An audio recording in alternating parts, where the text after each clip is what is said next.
సాధారణ ఖైదీలతోనే భగీరథ్ అంటూ ఎందుకు మరి అంటే స్పెషల్గా ఏమైనా ఉంచాలనా, ఏమి స్పెషల్గా ఉంచాలనా? దీనికంటే ముందు మనం నిన్న మాట్లాడుకోలేదు కాబట్టి ముచ్చట ఏంటంటే సాయి భగీరథ్ అరెస్ట్ అయ్యిండు. అన్న అరెస్ట్ అయ్యిండని ఎట్లా చెప్తావే, సరెండర్ అయ్యిండని వాళ్ళే చెప్తారు, లేదా బండి సంజయ్ అప్ప చెప్పిండట కదా నువ్వేమో తిర్రమర చెప్తున్నావు అని అనేటోళ్ళు కూడా లైవ్లో ఉన్న వాళ్ళు చాలామంది అనుకుంటుంటారు. కానీ ఇక్కడ అది అరెస్టా సరెండరా అంటే రాష్ట్ర ప్రభుత్వం ఏమో మేము అరెస్ట్ చేసినామని చెప్తుంది, ఎందుకంటే పోలీసుల పరువు పోవద్దు కాబట్టి. కేంద్ర ప్రభుత్వం లేదా బండి సంజయ్ ఇలా బీజేపీ ఆ సానుభూతి పరులంతా ఏం చెప్తారంటే మేమే అప్పచెప్పినాం.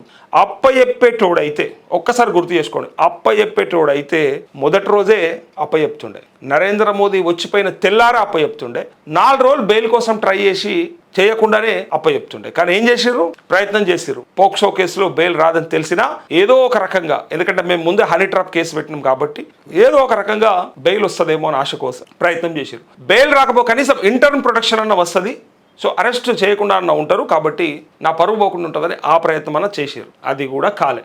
చివరికి పోలీసు వాళ్ళు పట్టుకుంటలేరంటే సిట్టేస్తే ఏం సిట్ అయ్యా గీ కేసులా అని చెప్తూ, పైగా మీరు 4 బృందాల్లో ఒక బృందం ఢిల్లీకి, ఒక బృందం కరీంనగర్కి, ఒక బృందం హైదరాబాద్లో, ఇంకో బృందం ఇంకో రాష్ట్రంలో వెతుకుతే దొరుకుతలేరా, ఇదేందయా మీరు అసలు పోలీసుల పనితనం ఇంతేనా అని మనం అందరం అంటున్నామని చివరికి ఒక్కసారి ఆలోచించుండి ఏం చేసిర్రు. రాష్ట్ర ప్రభుత్వమేమో మేము అరెస్ట్ చేసినామని చెప్తుంది, వాళ్ళేమో లేదు మేము సరెండర్ చేసినామని చెప్తుంది. ఎంత చిత్రంగా ఉంటుందంటే అరెస్టే చేయగలిగితే, ఇదొక్క పాయింట్ మీరు లాజిక్ చూడండి, అరెస్టే చేయగలిగితే రెండో రోజే చేయొచ్చు. భగీరథడ కరీంనగర్లో ఏమంటారు కంప్లైంట్ ఇచ్చే రోజే చేసేయచ్చు. ఇక్కడ ఆల్రెడీ నడుస్తుంది కాబట్టి, ఇక్కడ ఆల్రెడీ పేట్ బషీర్బాద్ పిఎస్లో వీళ్ళు ఉన్నారు కాబట్టి, వీళ్ళకంటే ముందు అక్కడ ఎఫ్ఐఆర్ అయింది కాబట్టి, లేదా అది అయిన తర్వాత తెల్లారైనా అరెస్ట్ చేయొచ్చు. వీళ్ళు అరెస్ట్ చేయాలనుకుంటే 9 రోజులు ఎప్పుడైనా చేయొచ్చు, వీళ్ళు సరెండర్ చేయాలనుకుంటే 9 రోజులు ఎప్పుడైనా చేయొచ్చు. కానీ ఇద్దరు కూడా తమాషా చూసిర్రు, ఇద్దరు కూడా ఏమవుతుందో అంచనాలు వేసుకున్నారు. దాని ప్రకారంగానే ప్రజలందరూ మాట్లాడి, సోషల్ మీడియా అంతా మాట్లాడి,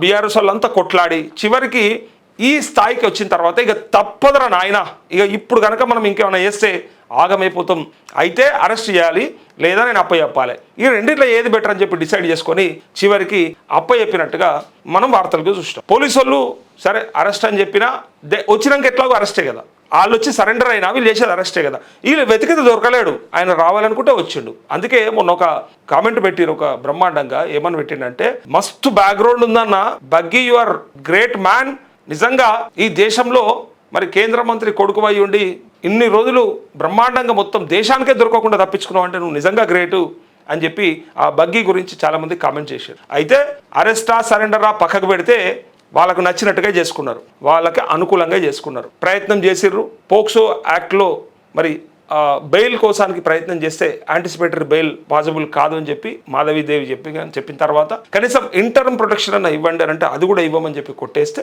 చివరికి అంటే వెకేషన్ బెంచ్ అది ఇవ్వలేదు అని చెప్పినప్పుడు చివరికి అరెస్ట్ చేయక వీళ్ళకి తప్పలేదు, సరెండర్ చేయక వీళ్ళకి తప్పలేదు. ఇద్దరికి ఏమంటారు ధర్మ సంకటం, అదొక ధర్మ సంకటం లెక్క ఏర్పడదు.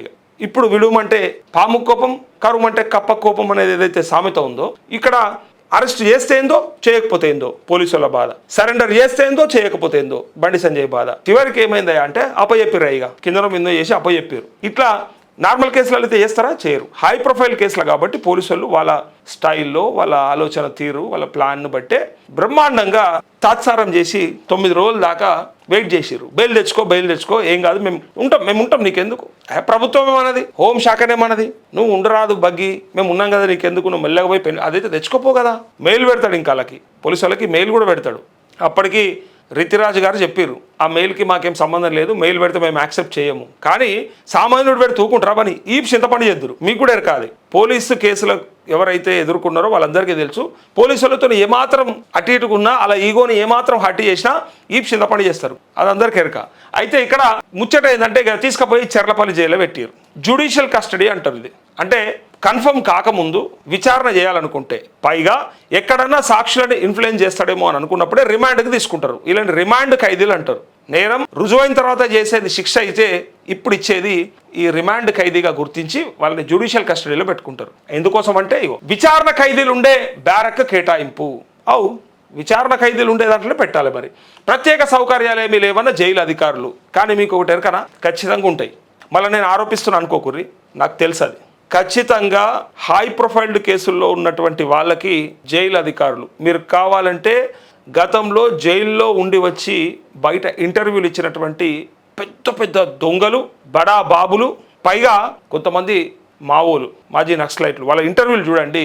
ఎందుకు దొరకవు సార్ 500 పెడితే బిర్యానీ రేటుతో సహా చెప్పిన సందర్భాన్ని మనమే చూసినాం. ఇంకోటి చివరికి ఒకటి చెప్తే షాక్ అయిపోతారు. నేను కూడా షాక్ అయిపోయినా. ఆయన చెప్పిన మాట విని నోరు ఎల్లబెట్టాం మనం. కావాలంటే చివరికి అమ్మాయిని కూడా అరేంజ్ చేస్తారట. అది కూడా ఎక్కడ అంటే కోర్టుకి తీసుకెళ్లే మార్గంలో లేదా కోర్టు దగ్గర కారులో ఆమెను పెట్టి ఈయనను పంపిస్తారట. దాన్ని కూడా ఒక ఖైదీనే ఒప్పుకున్నాడు. ఎవ్వడు చెప్తాడు, ఎవ్వరు పుట్టించిన మాట కాదు. మీరు వింటే ఆ ఇంటర్వ్యూ చూస్తే మీరు కూడా షాక్ అయిపోతారు. ఆయనే చెప్పిండు.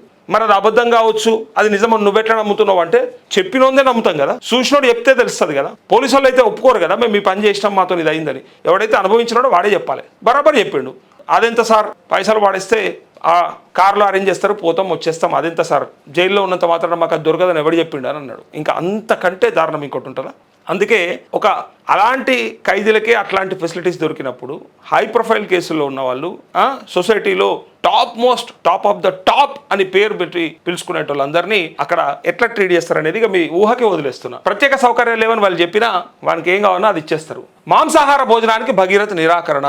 పెట్టనుంటారు ఏమైతుండే, రొయ్యల పులుసో చేపల కూరనో ఏమైనా పెట్టనుంటారు, పీతల కర్రీనో. పాపం ఆయన వద్దన్నాడు. కాకపోతే అదే ఇది కూడా చెప్పాలనా, ఇదో వార్తనా, దాని గురించి చెప్పాలనా. పాలు బ్రెడ్తో సరిపెట్టుకున్న తీరు.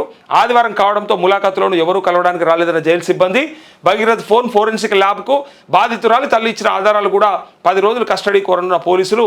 బాలిక తల్లి ఫిర్యాదులో పేర్కొన్న నేపథ్యంలో బండి సంజయ్ వాంగ్మూలం తీసుకునే ఛాన్స్ అంటూ A1గా భగీరథ్, A2గా బండి సంజయ్ అని రాసేస్తారు. కొంతమంది థంబ్నెయిల్స్లో కూడా పెడుతున్నారు, కొంతమంది పత్రికల్లో కూడా రాసేస్తూ ఉన్నారు. ఆయనే అట్లా తప్పుడు మార్గంలో తీసుకుపోయిండు. యాక్చువల్గా మాట్లాడే సందర్భంలో తను తలుచుకుంటే అది మంచిగానే అయ్యేది, కానీ తనే కావాలని అవమానం చేసిండు, వాళ్ళని కావాలని ఇబ్బందులకు గురి చేసిండు. పైగా ఇంకా వేరే మాటలతో, సూటిపోటు మాటలతో అవమానం చేసిండు. నువ్వెంత, నీ బతుకెంత, మా స్థాయికి నువ్వు తగుతావా అని కూడా అర్థం వచ్చేలాగా కొన్ని మాటలు అన్నాడని కొంతమంది డైరెక్ట్గా ఇంటర్వ్యూలో చెప్తున్నారు. అది వాళ్ళు చెప్పుకుంటేనే, సంగప్పనో లేకపోతే ఆ అమ్మాయి తల్లియో వాళ్ళు చెప్పుకుంటేనే తెలుస్తుంది బయటికి.